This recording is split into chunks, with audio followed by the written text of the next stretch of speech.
জুলাই গণ অভ্যুত্থানের সময় সংঘটিত মানবতাবিরোধী অপরাধের মামলায় আন্তর্জাতিক অপরাধ ট্রাইব্যুনালের প্রথম রায় ঘোষণা হচ্ছে আজ। দেশের রাজনীতিতে এটি এক ঐতিহাসিক মুহূর্ত।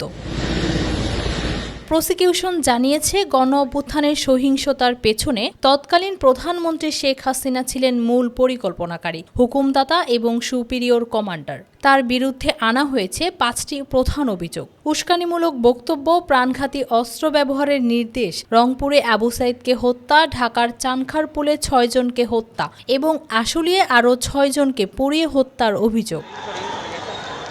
এই মামলার 3 আসামির একজন সাবেক আইজিপি চৌধুরী আবদুল্লাহ আল মামুন ইতিমধ্যেই নিজ দায় স্বীকার করে রাজসাক্ষী হয়েছেন। তার জবানবন্দিতে তিনি বলেছেন, বৈষম্য বিরোধী ছাত্র আন্দোলন দমনে লেথাল উইপন ব্যবহারের নির্দেশ এসেছিল শেখ হাসিনার কাছ থেকেই। প্রসিকিউশন এই 5টি অভিযোগ সন্দেহাতীতভাবে প্রমাণিত হয়েছে বলে দাবি করলেও রাষ্ট্রনিযুক্ত আইনজীবীরা শেখ হাসিনা সহ পলাতক 2 আসামির খালাস চান।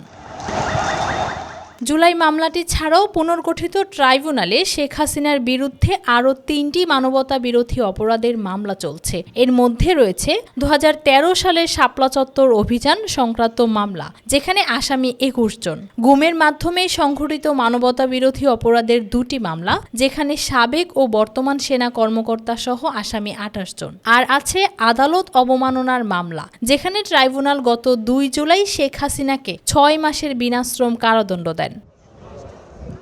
জুলাই গণ অভ্যুত্থানের পর মাত্র 397 দিনের যাত্রা পেরিয়েই প্রথম মামলার রায় ঘোষণা করছে আন্তর্জাতিক অপরাধ ট্রাইব্যুনাল, যা বাংলাদেশের সাম্প্রতিক রাজনৈতিক ইতিহাসে আরেকটি গুরুত্বপূর্ণ অধ্যায় যুক্ত করতে চলেছে।